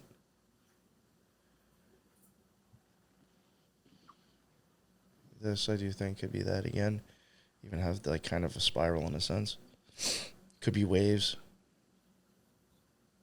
Even the horns. Water. Even the horns, I've wondered, like, is that just a, imitating the flow of the water again? All right, now back to the whole pearl thing. I do think, and I have questioned and wondered if this thing and then your head, I mean, our heads are in the shape of a pearl because they're not perfectly round, and our heads are probably, including our chin, probably in the shape of our eyes in a sense too. Mm-hmm. So I have wondered, like, if this, again, like, I guess going back to the childlike empress in the Never-Ending Story and with her pearls, it's just a masculine way of showing it here. These things that some of these people wore around their necks that were important, important and rich, who knows? Was that occult symbolism with clothes back then? It's almost like presenting yourself like a little pearl out of a shell. Yeah, right? Exactly. It's fucking bizarre. Here I am. Peekaboo. No, it's funny, honestly. It's funny. Oh, God. Yo, you know what? You know what? It just totally, I don't even know what the fuck just made me think of this. Totally random, but I did even wonder, and I think maybe both of you have seen this, Everything at Once, or whatever, that I always screw up the name of that movie. Everything Everywhere All at Once. Yes. You remember the part when they like fucking was sticking shit in their ass? Yeah. I even wondered. Come on, I mean, some of those x-rays, those pictures we showed before, I mean, you could look at that in a completely different way as well. Well, you do have a sphincter in the iris. That, again, yeah. I mean, I've saw that above, before. so below. Again, like going in through the outdoor, if you're used to looking out of your eyes and you go back into them, I could see that being, gay sex as well. For real. Oh, God, that's funny. Fucking weird, yeah. All right. And then I guess, did you have anything for that, or do you want me to go on to the next one and then we could wrap it up after that? No, I didn't have anything for that. No, sorry. then that's fine. No, I think we showed enough with it. Some stuff to mention about the pupil, just like all right, real if you want quick. to do that, yeah, go for it. Yeah, I mean, I know we did touch on the pupil in the last episode a bit, but did we look into the etymology of it? I don't think we did. No. I don't think so. Okay, so I was looking into the etymology of the word pupil itself because I'm like, that is an odd word. Like, it can also mean student, right? That's how we use it, like in English. So it comes from originally a Latin word pupilla, or pupillus for a masculine. So it refers to an orphan, like a child who's been orphaned and then is the care of like another guardian. And as we know, the pupil controls the amount of light that is let into the eye, yet is itself black, which I found like a nice, interesting concept. Yo, of that's opposition, fucking Jon right? Snow. Why is it Jon Snow? Well, he was a he's an bastard. orphan. Oh shit! True. Told you Right? that fucking ice wall and those black motherfuckers in those robes. Yeah, fuck Castle Black, right? In the Crows. Oh, The shit, Dark Knight. God. I'm telling you, that's all. That's all Batman Sclera and too. pupil Batman's shit. an orphan, right? Oh God. Yeah. Okay, here we go. Anyways, so we just opened the floodgates of that. No, but okay. So I just thought it was interesting because like the pupil controls the amount of light that's let in, and I just thought it relates to like us being here in this realm as like students of life. Like we are literally like the pupils in Earth School, right? And God is our parent, and he's sort of like orphaned us here in a way. Like he's present in our life, but like not really. Like he's not physically next to us is what I'm saying. So I just thought it was interesting because like you can choose how much good or bad you let in your life, or how much like what you perceive in your circumstances determines a lot of your actions and your attitude towards things, right? So I just thought it was like a nice little analogy to be like a student of life in that way. And like the more light you let in, the smaller the dark part gets, right? So the more good, the less bad. The more bad, the less good, right? So the blackness can be more or less depending on what you're looking at, what you're doing, and what you're perceiving, right? Anyways, You know, I thought too, which popped up, just quickly in my head. I think in the last episode when we were covering pupil, I just didn't mention it, but like I even thought of like apt pupil from Stephen King. I mean, again, like the word pupil, and like wasn't that guy a Nazi? It's just weird. Even just that adjective apt is often with pupil, like if you're like a good student, right? And then like aperture, pupil, like it's weird. All these connections, man. Yeah. I don't know. All right, That's so my segue for you. Sorry. That'll be a good way to tie in something that I left out from the last episode. When I covered the Hermit card, I also did leave out Yod is on that card. And the meaning of Yod is the hand of God. And the meaning of Yod could also be a closed hand.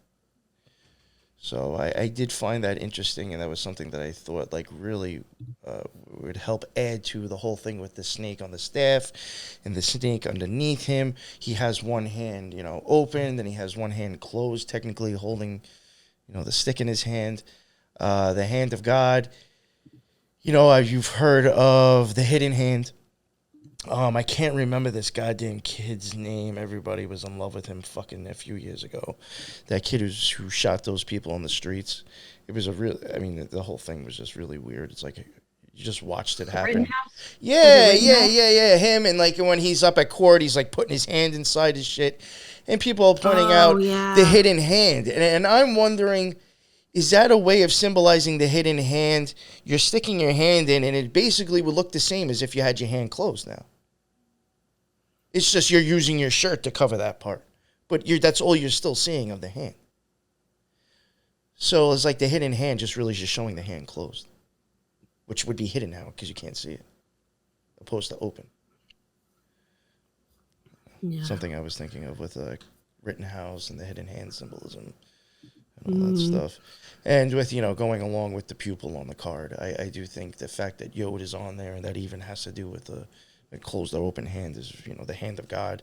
Very weird, Or just like, like control, right? And that you have control of the situation and puppeteering it, more or less, right? Oh, puppeteering it, yeah. Master of puppets. Sorry, I have and think about that, Master of Puppets, too. The front of the album cover. The hand with all those fucking strings going to the... And the puppets in the floor, in the cross. The wooden thing to control the puppet. Oh, shit.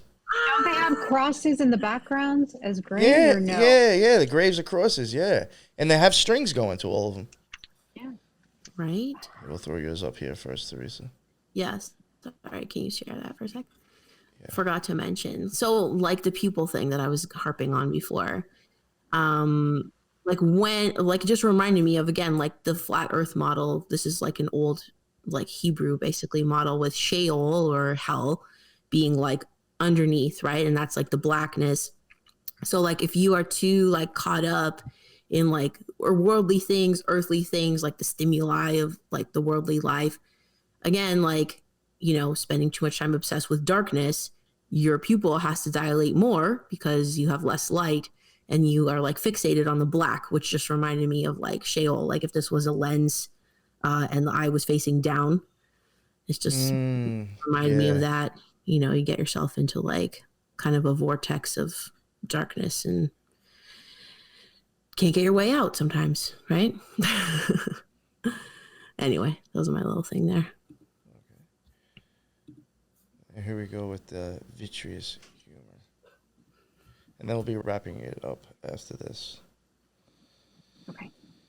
So Vitreous, you got me started on this, Teresa. The whole etymology is, is vidrio, meaning glass. So it's one of those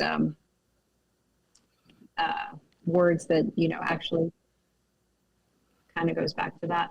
So the vitreous body is going to be the third largest fluid filled compartment. So we have two. We have the one where you have the anterior and posterior where the aqueous humor is filled, and then you have the vitreous body, and that's going to be filled with the vitreous humor. And it makes up 4/5 or 80% of the entire volume of the entire eyeball. And it's going to be a total of 4 milliliters of clear jelly or gel-like fluid. It seems like a lot. I know. Tiny eyeball, like it's wild. Yeah. I mean, it's packed in there, and I think that's kind of what maintains that ocular pressure and basically keeps that. Further, it'll tell you how it basically keeps that wall of the retina to the back by keeping it expanded, and it's enclosed by the sclera and the ciliary body and the lens. So it kind of, if you look at the eye from the top, looking down, you have the cornea. So the lens itself, the ciliary body, and then the sclera all the way around basically hold together the vitreous body itself. So vitreous body, it's going to transport nutrients to these three components that we talked about, the lens, the ciliary body, and then the retina.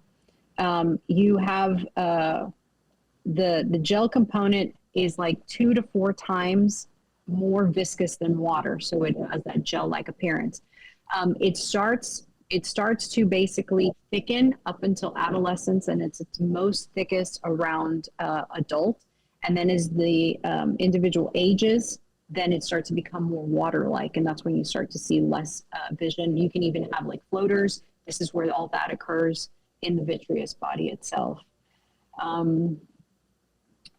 So it maintains shape, it maintains a clarity. As light comes in, it basically directs the light into the back of the retina. It's not just going to all scatter everywhere, but when light comes into a gel-like situation, it's more directional itself.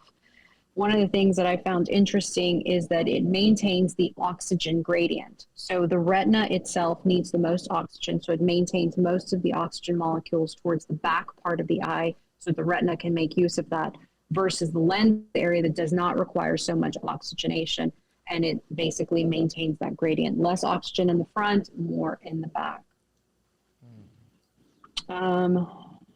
Let's see. So it's connected to different parts. Like we mentioned, it's connected to the hyaloid area of the lens where the hyaloid had connected.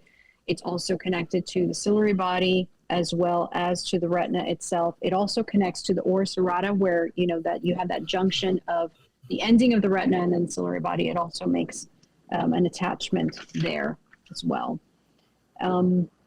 See, I even find this, just looking at this picture right here. Mm-hmm. I mean, you have a dark circle and a brighter circle. It's just. So to me, I could even see. macula. I could see just the two pillars right there in a sense. Or like sun and moon, even. Yeah. Yes, Polar yes. opposites or something like that. I could see that already in here. Right. Mm-hmm. That bright spot is where the optic nerve comes in, and that's what's going to take all of the data back into the brain. So it translates light data or photo data to electrical signals. And then the macula itself, I believe, is the dark part of the retina, where I believe most of the concentration of photoreceptors are. It's not the fovea, but yeah, that's all in there. So the vitreous itself, the way that it forms embryologically is that it starts off with the hyaloid canal. We talked about that in the previous episode. And when that artery comes up from the optic nerve and attaches to the lens, that cavity it fills is going to be your primary vitreous, or what is going to form the rest of the vitreous. And then as the fetus progresses, then you're going to see the pulling back of that artery because it no longer needs to supply blood to the developing parts of the eye.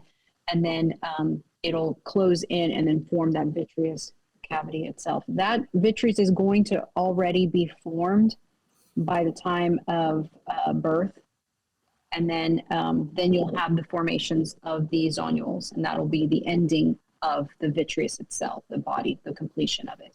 So this image that you have pulled up here is how the veins from the retina, veins and nerves from the retina come out of the optic chasm or the optic area, and then basically branch into the vitreous body.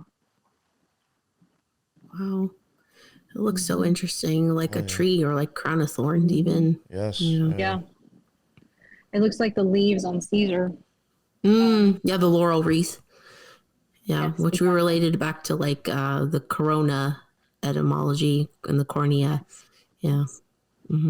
So that's where I was explaining a little while ago, is that's the hyaloid artery coming up through the optic chasm and then all the way attaching to the lens at the bottom. And so remember, we talked about in the last episode, all those areas, the lens, the cornea, the iris, the pupil, that doesn't have any blood supply. So in order to develop that in the fetus, it's going to need blood. And so by attaching that artery, it's basically bringing in all the nutrients in order for it to develop. Once it's developed, it's going to pull back and then basically disappear, except leaving that canal open and empty. According to literature, it's empty. It just has lymph in it. It's separate from the gel fluid-like structure in the vitreous.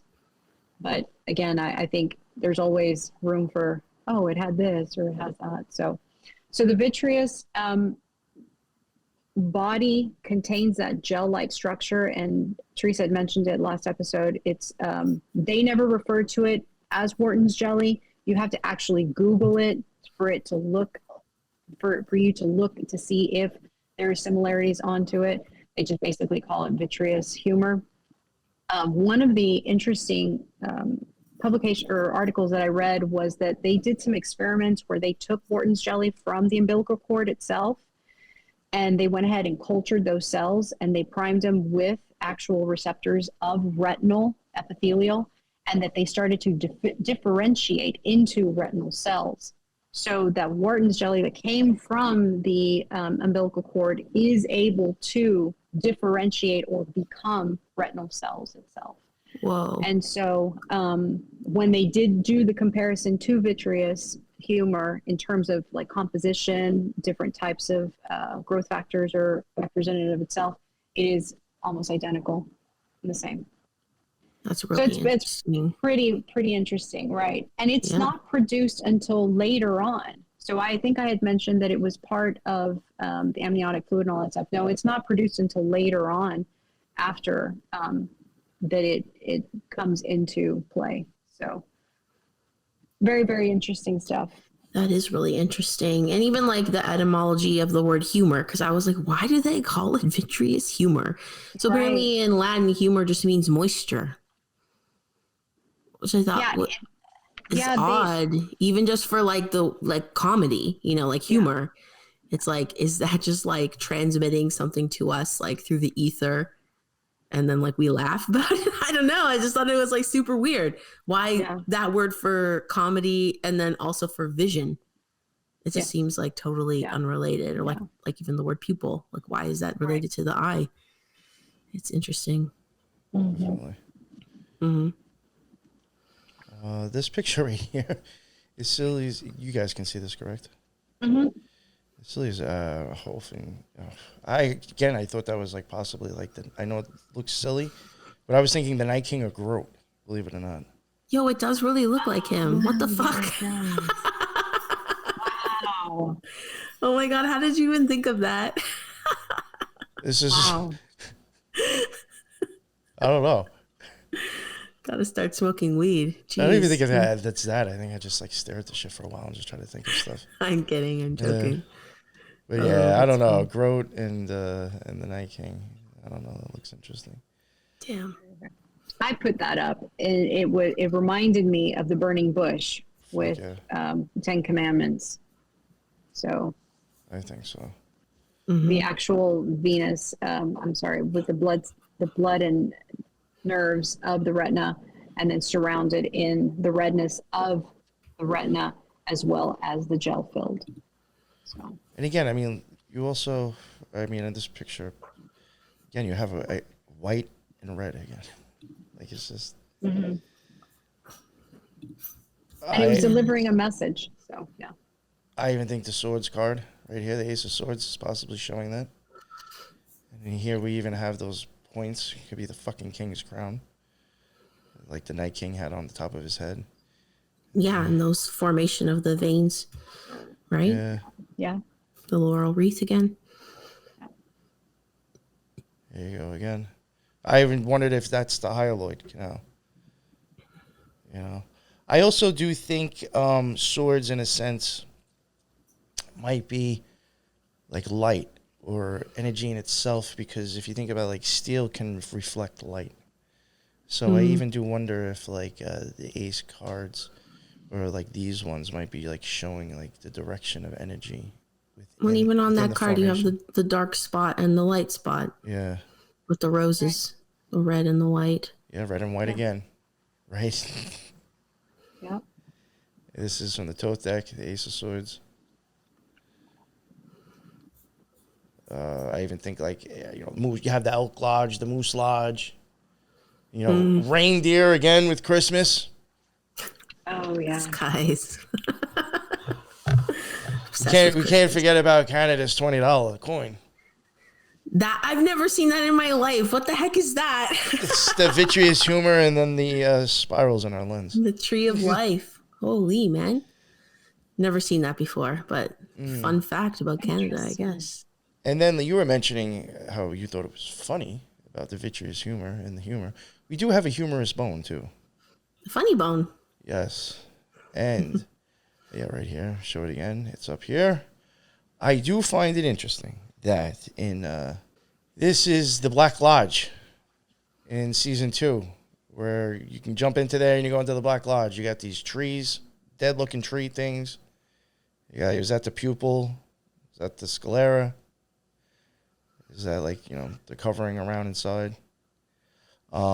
This guy is missing an arm. And he does end up in the lodge at times. It's the one-armed man who goes door to door selling shoes. And here he is in the lodge with season 3 with this tree-looking thing.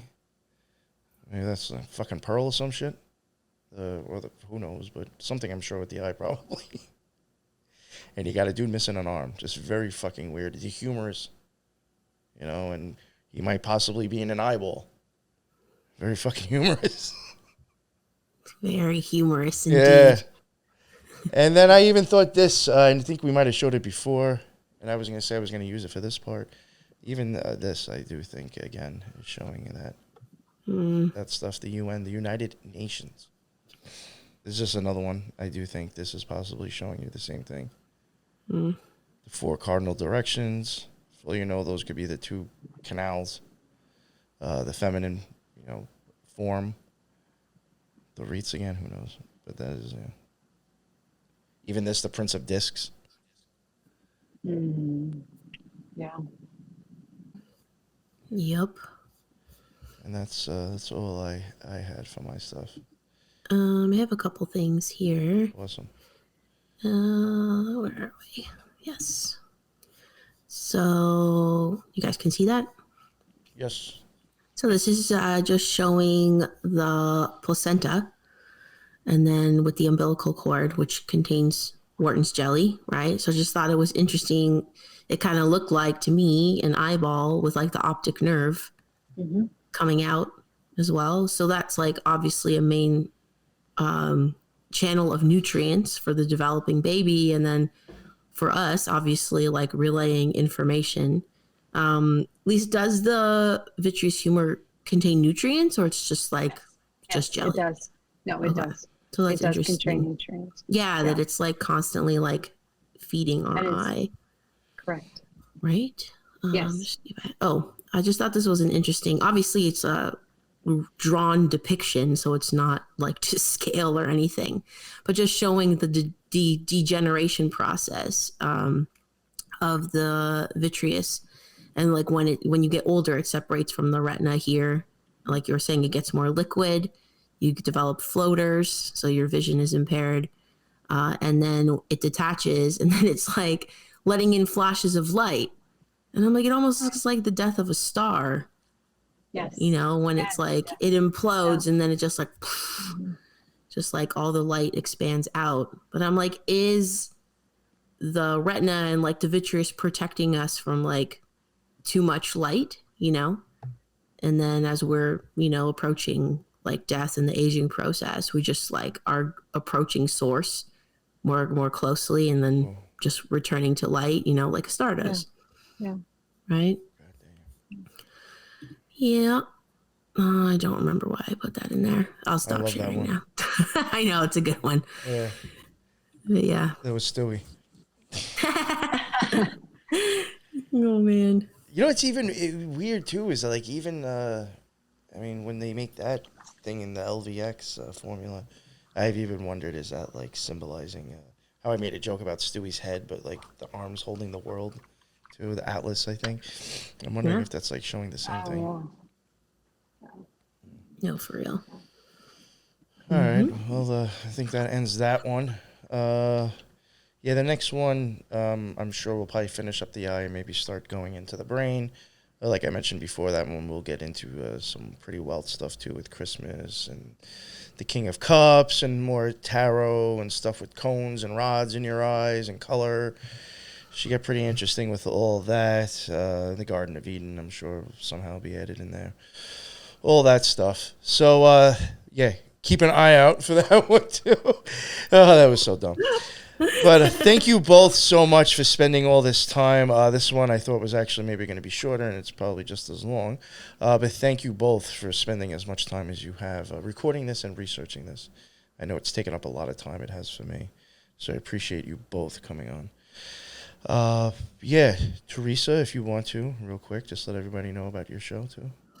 Yeah, well, thank you for this. I mean, it's super interesting, and Lisa's like expertise, like couldn't do it without you. So I just listened to her, and I'm like, yeah, that just is perfect. But yeah, so people can find more of me on the Spiritual Gangsters podcast, and can connect with me on Instagram, and all my links will be in the bottom. Awesome. Thank you very much. Yes, and they will be in the bottom for sure. Definitely check out, I know, podcast and YouTube, but definitely check out Rumble because, for censored stuff and might be going live there. So make sure you check out that Rumble link too, if you use Rumble. Yeah, Lisa, thank you very much. Thank you. For all of that very research much. and all of that information. My that was pleasure. amazing. Like I had mentioned before, I think after this, there might be some more tarot series and maybe a guest a few on. We'll eventually get back to this. It's just there will be a little bit of a break. There's other things I need to do, and this is just like very heady. I need to Literally. Oh God, right? But, so the series is not going to stop. It's just there might be a month break in between, finishing it off. Thank you all again for spending the time to listen. If you listened, I really do highly suggest to watch it. Please, for real, I highly suggest to go check out the videos on Rumble, BitChute, or YouTube. I think you will get 10 times more out of it than just listening. And that is the end of another Occult Rejects. And until the next one, everybody be well. Later.